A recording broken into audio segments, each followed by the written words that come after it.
Hello friends, welcome to my channel. আজকে আমি একটা নতুন রেসিপি নিয়ে এসেছি, দই মাছ। মাছগুলো ভালো করে ধুয়ে নুন হলুদ মাখিয়ে রেখে দিয়েছিলাম। তারপরে কড়াইতে সর্ষের তেল দিয়ে মাছগুলো ভালো করে লাল লাল করে ভেজে নিতে হবে, ভেজে তুলে নিতে হবে।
সর্ষের তেল দিয়ে গোটা গরম মশলা ফোড়ন দিয়ে আলুগুলো ভালো করে লাল লাল করে ভেজে নিয়েছিলাম।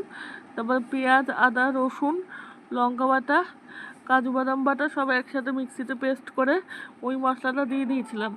দিয়ে ভালো করে কষিয়ে হলুদ গুঁড়ো, জিরে গুঁড়ো, লঙ্কার গুঁড়ো দিয়ে ভালো করে আবার কষাতে হবে। কষিয়ে টক দই ভালো করে ফেটিয়ে রেখেছিলাম নুন দিয়ে, ওই টক দইটা দিয়ে আবার ভালো করে কষাতে হবে। কষিয়ে কষিয়ে যখন তেল ছেড়ে আসবে তখন অল্প করে জল দিয়ে দিতে হবে, যাতে আলুগুলো সেদ্ধ হয়ে যায়। তার সেদ্ধ হয়ে যাবে, একটু ফুটলেই ভাজা মাছগুলো দিয়ে দিতে হবে। দিয়ে ঝোলটা যখন গা মাখা টেনে আসবে তখন নামানোর আগে গরম মশলা গুঁড়ো দিয়ে নামিয়ে নিতে হবে। দই মাছ রেডি।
আমার ভিডিও দেখার জন্য। যদি কিছু ভালো লেগে থাকে লাইক, কমেন্ট অ্যান্ড সাবস্ক্রাইব করে দেবেন। Thank you.